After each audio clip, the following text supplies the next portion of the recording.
Okay, let's come to the Lord in prayer. Father, it is with a delightful heart that we come before you. We delight in your presence and nothing else.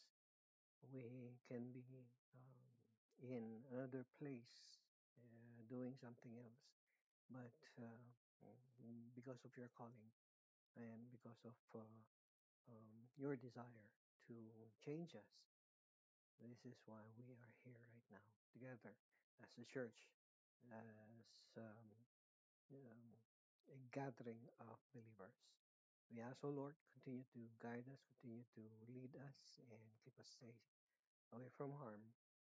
In spite of the uh, strong rain, we know, Lord, that you will be protecting us and guiding us throughout this day. Oh Lord, I pray for all the believers that they too may be spared and that they too may be blessed according to your word. This is my prayer in Jesus' name. Amen. Amen. Okay, good morning sa ating lahat. And this morning, despite of the rain, despite of the strong rain, um, God continues to gather His people.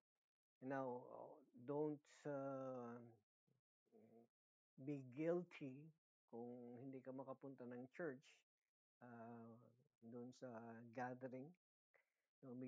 Don't feel guilty if you can't attend physically the church. Alam po naman natin na uh, kailangan din nating mag-ingat. Okay? And ayaw rin nating uh, mailagay sa alanganin yung mga family members natin when we go out of the house. Okay? This is the beauty of the internet right now today, and it is good for us to make use of this platform para nang sa ganun, madali nating maihayag ng maayos ang magandang balita ng Panginoon. Okay, so this July 20th, 2025, ang topic natin ngayon is coming from Matthew chapter 19, verses 16 to 30. And the title of the message this morning is The Glorious Risk Following Jesus Christ. Later on, bakit risk? Sabihin natin, ano yung risk in following Jesus Christ? And let me tell you beforehand that marami tayong magandang matutunghayan at maliliwanagan tayo in terms of the word risk. Okay? Kindly open your Bibles to Matthew chapter 19, and I'll be reading from verses 16 to 30. Kindly follow along. And someone came to him and said, Teacher, what good thing shall I do so that I may obtain eternal life? And he said to him, Why are you asking me about what is good? There's only one who is good. But if you want to enter life, keep the commandments. Then he said to him, Which ones? And Jesus said, You shall not commit murder, shall not commit adultery, shall not steal, you shall not give false testimony, honor your father and mother, and you shall love your neighbor as yourself. The young man said to him, All these I have kept. What am I still lacking? And Jesus said to him, If you want to be complete, go and sell your possessions and give to the poor, and you will have treasure in heaven. And come, follow me. But when the young man heard this statement, he went away grieving, for he was one who owned much property. And Jesus said to his disciples, Truly I say to you, it will be hard for a rich man or a rich person to enter the kingdom of heaven. And again I say to you, it is easier for a camel to go through the eye of a needle than for a rich person to enter the kingdom of God. When the disciples heard this, they were very astonished and said, "Then who can be saved?" And looking at them, Jesus said to them, "With people, this is impossible, but with God, all things are possible." Then Peter responded and said to him, "Behold, we have left everything and followed you. What then will there be for us?" And Jesus said to them, "Truly I say to you that you who have followed me in the regeneration when the Son of Man will sit on his glorious throne, you also shall sit upon 12 thrones, judging the 12 tribes of Israel. And everyone who has left houses, or brothers, or sisters, or father, or mother, or children, or farms on account of my name will receive many times as much and will inherit eternal life. But many who are first will be last, and last first." Father, once again we ask, guide us, guide our hearts, and open our hearts to your message this morning. This we pray in Jesus' name. Amen. So, what is risk? If you go back to the title of this today's message, "The Glorious Risk of Following Jesus Christ." Risk is the uncertain possibility. Uh, there are there are a lot of wordplay here. Okay, so let us be very cautious on how we use these words.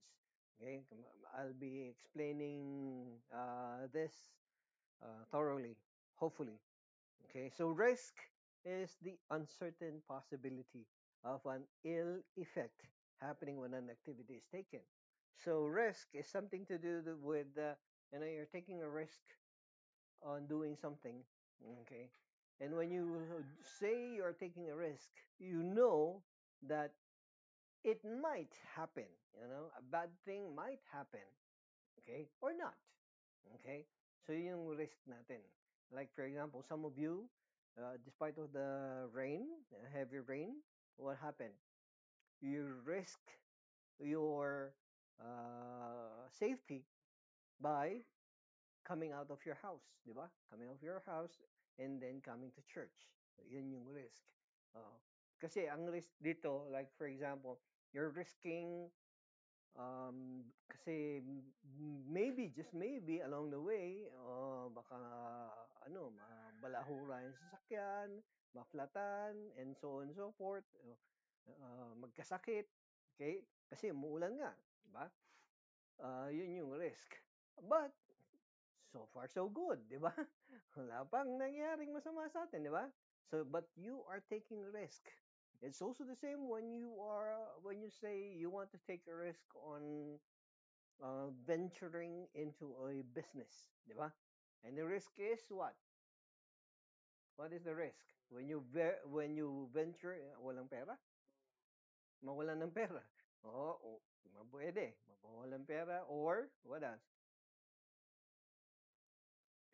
Maging failure yung business. There you go. O mag-flop yung business, di ba? Okay? Maraming dapat i-consider when you're taking up a business. Kailangan mo i-consider yung mga pros and cons. Ang kagandahan din dapat na when venturing into a business, you would, consider also the most especially the negative side. Kung ano yung kasi ayaw nating mangyari yung mag-flop yung business, 'di ba? So it will always take consideration on the negative one. Yung positive, okay na yung positive eh. Kasi in favor ang positive sa atin, 'di ba? Ang ayaw natin the negative things that would happen on the business. Okay? So yun. Ayun yung mga risk na dapat na i-consider. So life is full of risk to take. And our daily actions require some calculated risk. Yan yung tinatawag natin yung nung sumakay kayo ng auto ninyo, you came out of your house, you boarded your car, and then you took a drive and came to church. That is a calculated risk. Di ba? Calculated risk wherein nag-iingat ka. Tama? And um, with all of the necessary care that you have done, alam mo na you've done your part. Tama? You've done your part. So calculated risk that we have been doing since we were born. 'Di ba? Nung pinanganak tayo, calculated yung ano, yung mga hakbang natin, 'di ba? Lalakad ka, madadapa ka. Alam mo na madadapa ka, mabubulagta ka, 'di ba? Yeah, a child takes that first step not knowing what will happen, but places confidence. You see the word confidence? Places confidence in the voice of that encouraging parent. Okay? So, calculated na yung risk na tinitake ng isang bata. Ano yung calculation ng bata na kinoconsider niya? That confidence in the voice that he is hearing. 'Di ba? Hindi kasi ano, hindi tatayo yung bata kung hindi niya nakikita sa nag-uutos sa kanya, 'di ba? Nakita niya, oh stand, stand, sabi niya ganyan nung parent pero nakadapa yung parent. Paano niya maintindihan yung stand, 'di ba? So the parent will take, you know, he would stand in front of the child and then pipilitin niya yung bata na mag-follow. Di ba? Yun yung ibig sabihin ng calculated risk na dapat na uh, ginagawa ng bawat isa sa atin. Okay? You come out of your door every day ready to take that risk of facing some challenges in life. Okay? Hindi natin alam kung ano yung challenges sa buhay natin eh. Every day, okay? There are good challenges, there are bad challenges. Okay? Pero both kinds of challenges, we take them up front, 'di ba? We face it. Bakit? Kasi calculated na natin, 'di ba? Calculated na natin, alam na nating ilag yung sarili natin. Alam na nating iiwas yung sarili natin. Akala mo masama, 'di ba? Why take it? 'Di ba? Parang parang ang calculated risk kasi kung minsan meron yung common sense na lang eh. Common sense, alam mong you will be in danger pero you still take it. Okay? So, like for example, um, um, hindi ka marunong mag-swimming. Hindi ka marunong mag-swimming. Hindi ka marunong lumangoy. Then, all of a sudden, you go to San Juan, La Union. Okay? And then you see these surfers. Okay? They're doing their stuff. Okay? They're surfing. They're enjoying the ocean and the surf. Okay? And then, nakita mo, may pera ka. Di ba? Tapos may offer silang lesson on surfing. Take note, hindi ka marunong lumangoy. Di ba? Will you take the lesson on surfing? No! Hindi mo, you will not. That's dumb, di ba? That's stupid. Kasi unang-una sa lahat, alam mo, you will be risking your life. In the first place, hindi ka marunong lumangoy. And then ngayon kukuha ka ng lesson ng ano, ng surfing. parang parang ano eh, kahit man ako kung ako yung surfer instructor, trainer, okay? At tinanong kita, marunong ka bang lumangoy? Hindi. Ba't ka kumukuha ng lesson ng surfing? 'Di ba? Ayan. Yun yung ano, yun yung hindi pinag-isipan na challenge. Okay? So, before you take this challenge, kailangan calculated mo na. Alam mo yung mga dapat mong gawin. 'Di ba? There you go. So, kailangan maging malinaw din sa atin yung mga risk natin na ginagawa. Now, we may not know what is behind the door. Diba? Every now and then. Like, hindi naman uso dito sa atin sa Pilipinas, di ba? Yung may, ano, yung peephole, yung, ano, sa pintuan. Okay? Uh, mga Americans lang, yung mga doors nila, ang merong ganun, di ba? Ay, yung pintuan lang natin, pag kami kumatok, oh, tignan mo nga kung sino yan. Sabi nila, di ba? You open the door and then you see. Now, hindi rin natin alam. You don't know what will happen behind the door. or when you go through an alley, but you take it, you know? Bakit? Kasi alam mo, somehow, you can continue with that word, yung calculated risk. Okay? Pagka, pagka sinusuong natin. Now, this is the uniqueness of our finiteness. You need to remember, we all need to remember, we are finite beings. Okay? Ibig sabihin ng finite beings, we are limited beings. Okay? Limited yung brain natin, limited din yung uh, strength natin, even our life itself. Okay? Is limited. Hindi tayo immortal. Okay? Hindi katulad ng mga sinasan Goku, immortal yung mga yan. Okay? Tayo, we are mortals, and then we are prone to a lot of diseases, di ba? Diseases, we get sick, and all of the stuff na magiging exposed tayo. Okay? Kaya ang tanong sa atin, because of this finiteness, how much of us are somehow abusing it? Ina-abuse natin yung pagiging finite natin. Okay? Na we take too much risk wherein nire-risk natin yung kapakanan natin physically. Okay? Yung buhay natin. Okay? So kailangan i-consider natin din yun, yung finiteness natin. The only thing that a man can do is to calculate for what will happen in the next several hours. Okay, like for example, like ilang oras na lang, di ba? Magla-lunch na. Pwede mo i-calculate, mamaya kakain ako. Before ako kumain, magluluto ako. So, nagkakaroon ka na ng plano. Okay? Nagkakaroon ka na ng plano wherein your plan becomes um, nagmamaterialize yung plan mo. Why? Because it's been a routine already, di ba? At saka nakikita mo naman yung mga kahihinatnan nung gagawin mo later on, yung mga several hours ahead. Okay? Pero pwede mo bang sabihin calculated mo na ba yung mangyayari sa'yo tomorrow? Hindi mo alam, di ba? Or how about next year? Hindi mo alam kung ano mangyayari next year, di ba? Alam mo kung ano mangyayari sa buhay mo next month kaya. Hindi rin, di ba? Even tomorrow, yung the following day, hindi mo masasabing ma-calculate mo. Several hours before, maybe, pwede. Okay? Kaya natin. Kasi somehow, may foresight ka na kung ano mangyayari ngayon, later on.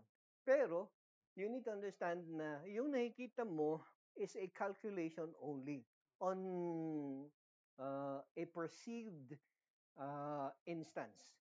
Okay? Hindi mo pwedeng sabihin na you are so sure 100% na ito ang mangyayari. Eh paano kung all of a sudden, sabi mong ganyan, may plano ka, di ba? Anong oras na? 10 o'clock na, di ba? 10 o'clock, and then come 12, you'll be cooking lunch, okay? And you'll be eating lunch, di ba? Yun yung calculation mo, which somehow, on a normal routine, it will happen 80%, di ba? 80% it will happen. Pero how about the 20%? Ito yung hindi mo calculated. Paano kung merong biglang tumawag sa'yo? Oy, lunch tayo sa labas. Hindi mo calculated yun, di ba? Yung out of the blue, merong darating na, uy, may pera ako. Labas tayo, kain tayo, pero nakapagluto ka na. So what do? Refuse. You will refuse it because you are thinking na kailangan, I have already calculated this. Okay? Kahit ano pang masarap yung pagkain na kakainan natin, I have calculated this. Sabi mo, gagawin mo ba yun? Hindi, di ba? You were offered a free meal. Take it, di ba? So, yun, yung mga ganun, yung scenario. Now, to calculate would mean a man has an almost accurate understanding of what will happen. Although there is a chance, it will not happen. Okay? There is a chance it will not happen. Okay? Katulad nga yung example ko kanina sa inyo, very simple yung ano, 'di ba? Scenario.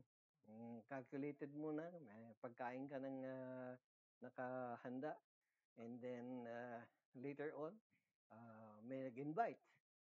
Which is cool din, 'di ba? Oo. Ang ito pa, hindi mo calculated na rest ito, 'di ba? Sabi mo, um, it's 10 o'clock, and then mamaya 12, magluluto ako ng pagkain ko at kakain ako. Okay, yun yung plano mo. Almost 80% this will happen. How about the 20%? Hindi mo na-calculate na biglang nawalan ka ng LPG. Di wala kang maluto. Di ba? Wala kang maluto, wala kang makain. There you go. Those are the things, the facts that we need to always consider. Okay?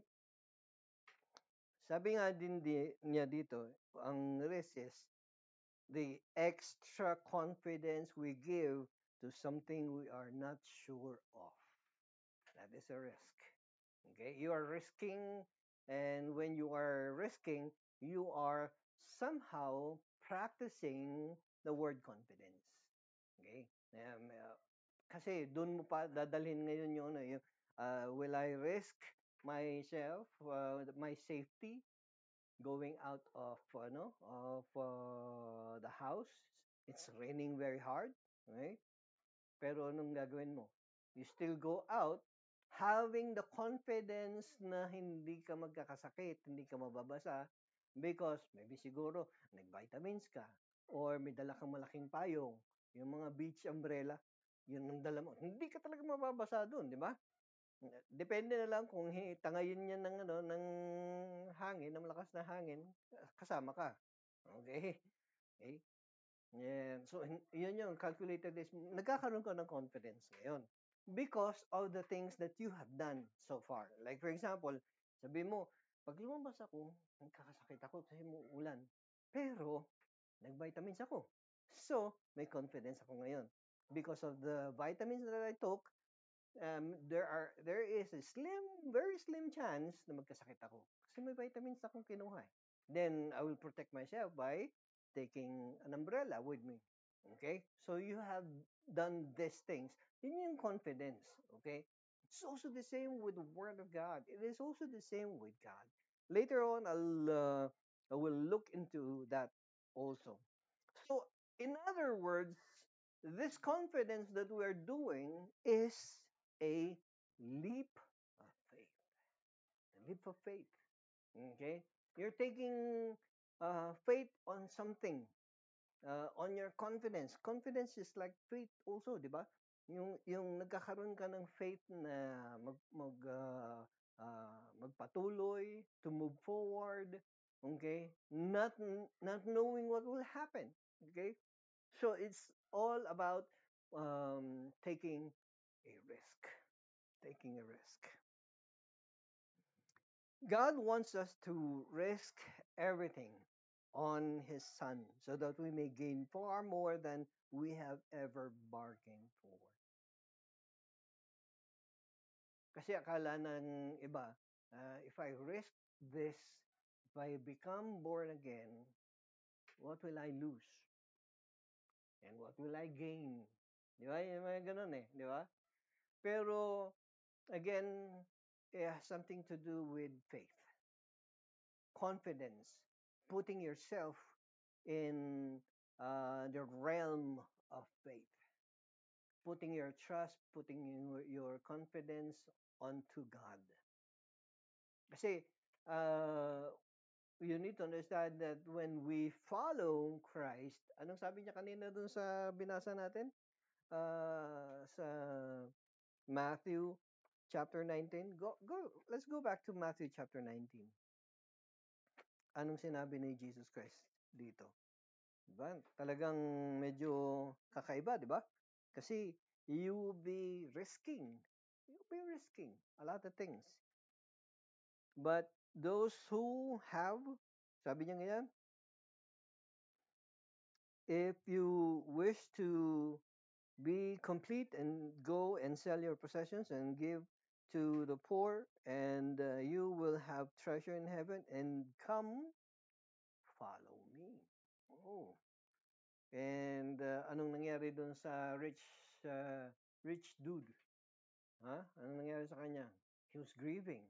Bakit? Ang hirap niyang bitiwan nung treasures niya. Ang hirap siyang bitiwan at talikuran yung ah, yung kasalukuyang life niya. Yung kasalukuyang lifestyle niya. Okay? Nahihirapan siya. Sa anong sagot din ni sagot din ni Jesus kay Peter. Kasi sa tanong ni Peter, sabi niya, "Behold, we have left everything and followed you. What then will there be for us?" Ha. So parang parang siguro parang I don't know kung bakit tinanong ni Apostle Peter ito. Iniwan ko na yung you need to understand ha. During this time, may asawa si Peter. And because of the calling, he left his wife. Okay? I'm not sure kung meron siyang mga anak. Okay? But iniwan niya yung family niya and then he followed. He followed Jesus Christ. And then siguro, maybe, uh, uh, 2 years into the ministry, okay, 2 years in the following Jesus Christ, siguro nagko-contemplate din si Peter, di ba? Nag-iisip siya, grabe, ano kaya mapapala ko dito? Sabi ng ganyan, di ba? Ano kaya mapapala ko dito? Sunod ako ng sunod. But somehow, with all the things of the miracles, okay, the wonders that he has witnessed, okay, that which Jesus had shown, parang parang talagang nagpatuloy pa rin siya sa ministry. Tama? Pero yun yung tanong niya eh. Ang ganda ng tanong niya eh. Ang tanong, bakit niya tinanong yun? Di ba? That question. What then will there be for us? Sabi niya ni Jesus Christ, ang ganda ng sagot ni Jesus Christ, di ba? Truly, I say to you that you who have followed me, kayo, you have followed me in the regeneration when the Son of Man will sit on his glorious throne. You also shall sit upon 12 thrones, judging the 12 tribes of Israel. Jesus Christ was speaking of the apostles. Okay, he was talking about the apostles. And everyone who has left, there you go, in verse 29, everyone who has left houses or brothers or sisters or father or mother or children or farm, even yung business mo, pwede mo iwan, di ba? For my name's sake, will receive many times as much. Mas marami pa tayong magigain pa pala. Okay? Marami pa tayong magigain. And later on, we'll find out ano ba yung magigain ko. Okay? But here is, I want to direct your attention to these four things. The glorious risk. Number one, you recognize what you treasure most. This is the risk. Kasi kailangan mo munang ano ba yung, what do you treasure most in your life? Di ba?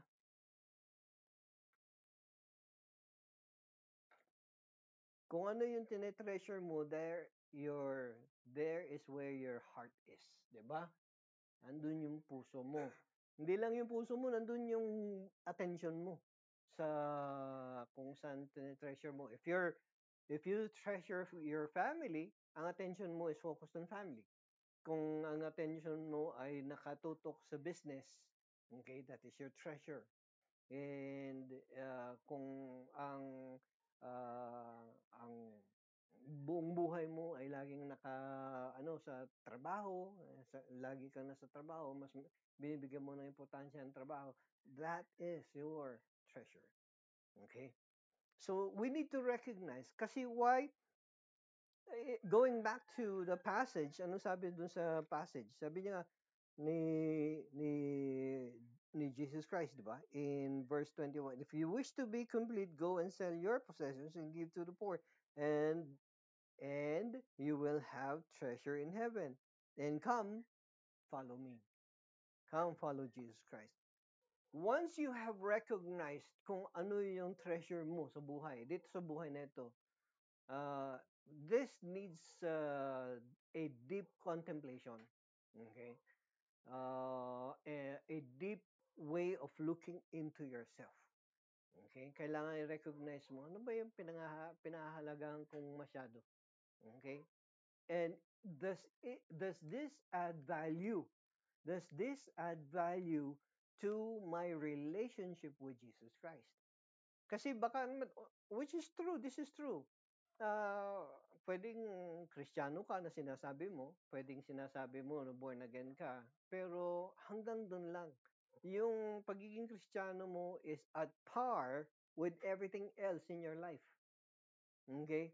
It is not the it in your life. It is not the, you do not give the highest premium to your relationship with Jesus Christ. So kung yun, yung pagiging Kristiyano mo, yung pagiging born again mo is only at par with everything else in your life, being a family man, a husband, a father, someone who can work in a secular job, pero lahat yan level na ganyan, pantay-pantay lang. Then uh, there's something else. Hindi si God ang tinitreasure mo talaga. Tama? And so I urge you, everyone, all of us, tayong lahat, we need to recognize what we treasure most. Okay? Let's look, let's contemplate, and let's see ano ba yung tinitreasure natin mabuti sa buhay natin. And now that we have recognized, once you have recognized what you are treasuring so much in your life, now, what do? Put it down. Ibaba mo siya. Okay? And lift up that relationship with Jesus Christ so that the relationship with Jesus Christ becomes your main treasure. Hindi ko naman sinabing itapon mo yung trabaho mo, itapon mo yung asawa mo, itapon mo yung mga anak mo. Okay? Hindi ko naman sinabing ganun yun. Okay? You can still take them, you can still take them, yung mga yan. You can still treasure them, pero yung pinaka-prime treasure ng puso mo would be Jesus Christ. Okay? Sa lahat ng bagay sa buhay mo, si Jesus Christ yung above and beyond and everything else. Diba? Yun yung dapat. Looking at Matthew chapter 6, 19 to 21, do not store up for yourselves treasure on earth, where moth and rust destroy, and where thieves break in and steal. But store up for yourselves treasures in heaven, where neither moth nor rust destroys, and where thieves do not break in or steal. For where, there you go, di ba? For where your treasure is, there your heart will be also. Okay, so magandang i-recognize natin yan. So no, that's number one, recognize your treasure. Okay? Pangalawa, impossibilities are possible with God. Bakit na ito yung second natin? You still remember kung ano yung pag-uusap ng rich man at ni Jesus Christ? Anong sabi niya? Um, uh, Sabi niya in verse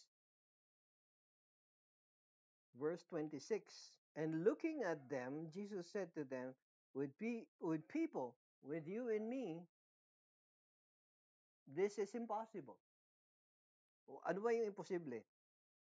Kasi the disciples were astonished, di ba? Nagulat sila nung banggitin ni Jesus Christ yung how you can actually enter into the kingdom of God.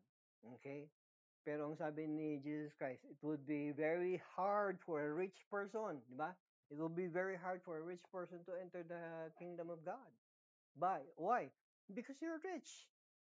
You have so much premium on the wealth, on the earthly wealth, the mortal wealth that you have gathered and accumulated. Okay? So itong mga earthly riches na ito yung maghihinder sa iyo. Okay? And then sabi ni Jesus dito, and with people it is impossible, but with God all things are possible. You're entering into the kingdom of God is possible only through whom?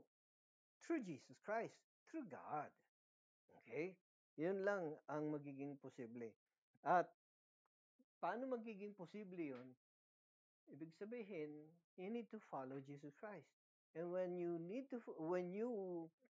come to your senses into following Jesus Christ, you will listen to the words of Jesus Christ where he says you need to discard everything. You need to leave everything behind. You need to leave everything behind. If you love uh if you love your job more than God, leave it. If you love your wife more than God or your husband more than God, leave that person. If you love your children more than God, leave those people. Okay? Kasi yun ang masama eh. Kasi that is what it means by having a treasure. Okay? You are harboring, you are collecting, you are taking these things and then you consider them far better than God. You see? Hindi masama ang magkaroon ng pera. Hindi masama ang magkaroon ng wealth. Okay? Hindi ko sinasabing magkaroon, ay, edi para pala tayong mga monks. Pwede tayong maging monk, di ba? Anong meron lang na ah, possession nila, in their possession? Yung balabal lang nila, di ba? Oh, ganun lang. Beads. Yan lang ang kanilang kwan. Wala pa nga silang buhok eh, di ba? Oh, so they are not allowed to have hair as their possession. Okay? Leave everything. Sabi ng ganyan, di ba? I'm snorting. So, uh, see, hindi naman yun ang ibig sabihin nun. Ang ibig sabihin kasi ng we gathering treasures for ourselves is having those treasure, those things that we consider as treasure above God. So kailangan tanggalin na i-displace, kailangan we need to displace all those things above God and put God above all things. Amen? There you go, yun yung ibig sabihin. And that will only happen, that will only be possible through Jesus Christ. Amen? Let's look at this passage. Behold, I am the Lord, the God of all flesh. Is anything too difficult for me? Sabi ni God. Kaya nga, if you're finding it difficult, really, if you're finding it difficult to follow God and to consider and think of the things that you have with you as your possession, baka kailangan mong mag one-on-one kay Lord, di ba? In the third one is security in the name of Jesus Christ. There is security in the name of Jesus Christ. Why? In verse 29 of Matthew chapter 19, ano sabi niya dito?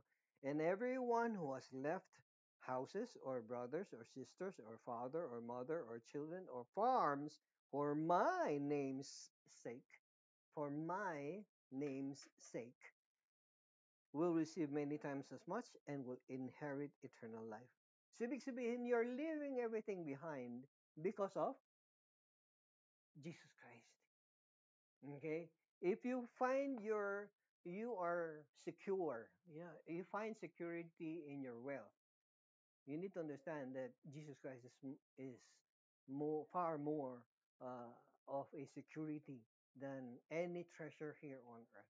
Even of any relationship that you have here on earth, It will not even come at par with your security that you will have from Jesus Christ. Yun ang ibig sabihin to. Kaya, my name's sake, okay, kung titignan natin mabuti kung ano yung security, ano bang security ang makukuha ko kay Jesus Christ? Any idea? What security can you have in the name of Jesus Christ? Ha? Pension? Salvation. Akala ko pension. Ang layo ng pension sa salvation. My bad. Yes, salvation. And this is why, anong sabi ni Jesus Christ? Yeah? Yung pangalan niya, the name of Jesus Christ, saves. Tama. Only in the name of Jesus Christ will there be salvation. And nothing else, and no one else. No other name under heaven is found to be of value in terms of salvation. Okay? Kaya pagka sinabi mong salvation, yes, it has to be Jesus Christ. Okay? Yun yung security natin. In Matthew 16:25, for whoever wants to save his life will lose it, but whoever loses his life for my sake will find it. Yes, it's true. We need to lose this life so that we can find it again. And you will actually find yourself, your life in Christ. Yan ang kagandahan nun. Maayos na. Okay? In Philippians chapter 3, verse 8, more than that, I count all things to be lost in view of the surpassing value of knowing Christ Jesus my Lord, for whom I have suffered the loss of all things. Sabi ni Apostol Pablo, he gave everything up. Di ba? Sinurrender lahat ni Apostol Pablo. And he went to the road. He hit the road and he went through that journey, the mission trips na and so on and so forth na ginagawa niya sa mission sa ministry or all for the glory of Jesus Christ. All for the name of Jesus Christ. And he counted them all as rubbish. Basura. Yung mga certificates na nakuha niya sa mga kung ano nung mga theological school. They are all rubbish. Okay? Hindi mahalaga. Hindi mahalaga. Ayun ang ibig sabihin ni Apostol Pablo. Nakatapos ka man ng maraming PhD at meron ka pang MD, meron ka pang DVD at kung ano-ano pa, still those are of no value at all.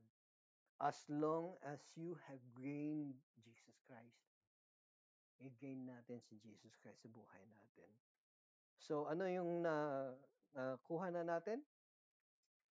Una would be, yes, recognize what you treasure most. The second, impossibilities are possible with God. The third one, security in the name of Jesus Christ. And the fourth one, which is the last today for today's message, keep Jesus Christ first. Siya ang unahin mo sa buhay mo. So this is the glorious risk. Risk of keeping Jesus Christ first. You know that you will not fail. Okay? Hindi ka hindi ka malulugi, hindi ka mawawalan dahil inuna mo si Kristo. Tama? Unahin natin si Kristo sa buhay natin. Okay? In whatever situation in your life, in whatever undertakings you may have right now or later on in life, do it for Christ's sake. What do you do? Anong dapat nating gawin? Like for example, paano? Yun ang tanong eh. How do I keep Jesus Christ first in my life? In your relationship, like for example, in your relationship with your spouse, unahin natin na ang ang relationship natin muna kay Kristo ang manguna sa relationship ninyong mag-asawa. Tama? Sa mga anak, ganun din.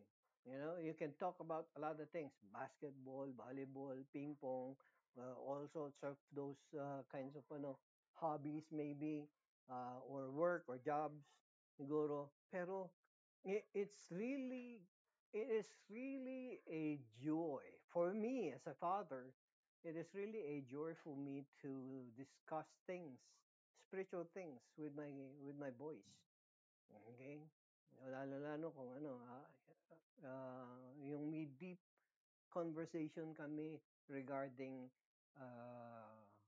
theology, regarding doctrine, regarding Jesus Christ. I value that much. Okay? How about your relationship with your friends? Okay? How do you keep Jesus Christ first in your relationship with your friends? Okay? Baka naman marami nga tayong friends, pero hanggang ngayon hindi mo pa rin naihahayag sa kanila magandang balita. You need to understand, I want this to be very clear for all of us. Our job is to share the gospel. Okay? Not to convert people. Okay? We do not convert them. That is the job of the Holy Spirit. Okay? The conversion of the person. Your job, my job, our job as Christians, as believers, to share to share Jesus Christ as your Lord and Savior. Okay. Now, like for example, let's say after sharing the gospel to your friends, and they come to realize and recognize Jesus as Lord and Savior, they now would want to continue with a personal relationship with Jesus Christ. What will happen? Anong mangyayari doon? Ikaw ang nag-share, di ba? Ikaw the Holy Spirit will automatically make a good connection between you and your friend. Di ba? And then now, here comes, dito na yung dugtong ng Matthew, ito yung Great Commission. Di ba? Ito na yung dugtong. Ano yung sabi na sa Matthew chapter 28? Go and make disciples of all nations, baptizing them. Hindi. Therefore, and ulitin. Sige, balikan natin. Matthew chapter 28. Magandang ano yan. 19:20. Matthew chapter 28, 19 and 20. Anong sabi niya dyan? Make disciples of all nations. There. There you go. Yung phrase na lang yung go and make disciples of all nations. Yung go, it has something to do with the sharing of the gospel. Okay? And make disciples. Pagka yung making of disciples na, dito na yung papasok yung nagkakaroon na kayo, kinoconnect na kayo ng Holy Spirit. Ikinoconnect na kayo ng Holy Spirit, ikaw at saka yung mga bagong mananampalataya. Paano kayo magkakaroon ng stronger, more meaningful, and more in-depth relationship ng mga kaibigan mo when you now disciple them? When you now share to them the Word of God, when you share to them what Jesus Christ is, who Jesus Christ is in your life. Okay? So yun na. So hindi natin trabaho ang conversion. Amen? In 2 Corinthians 5:17, ito yung pinakamaganda din na passage na nakita ko. Therefore, if anyone is in Christ, okay, this person, me, is now a new creation. Okay, I'm a new creation now. The old things has passed away. Now behold, new things. New things. The new thing is me having Christ in me. Amen. In Galatians 2:20, I have been crucified with Christ, and I no longer live, but Christ lives in me. The life I live in the body, I live who loved me and gave himself up for me. So yun yung magandang yun yung makita natin na the former self is no longer existing, but we now live because of Jesus Christ, who is in us. Amen? So yun, that is what it means by risk. Yes, the risk is uh, very risky in following Jesus Christ. Okay? The risk is you risking, not just risking, but really totally discarding the things that would hinder your relationship with Jesus Christ. Kaya nga sabi ko, taking a risk in Christ Jesus, it is not just an assumption.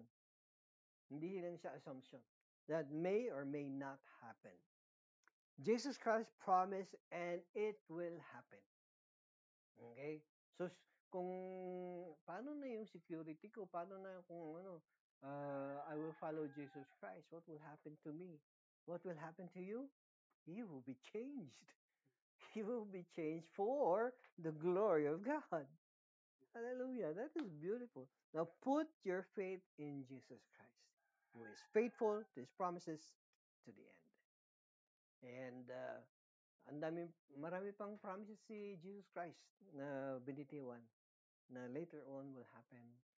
And I pray, this is my prayer, that when those promises will happen, we will be there. We will witness it. Amen? Let us pray.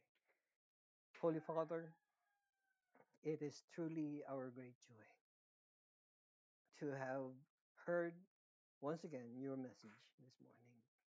And I pray that we will not be like the young rich man who grieved because he is unable to uh, give away and take that risk of following Jesus Christ. And I pray, Father, that our hearts will be um, a a like a rich, fertile ground where your message has dropped into our hearts, and it will grow and it will be yielding a lot of blessings, not only for personal gain, but also for those who are going to be sent through us to us by the Holy Spirit. Make us a blessing to them. Thank you, Father, for this morning, even for the rain. And I pray for the brothers and sisters that they will be um, protected and that you will lead them. Thank you, O God. This is my prayer in Jesus' name. Amen. Amen. Amen. God bless us all.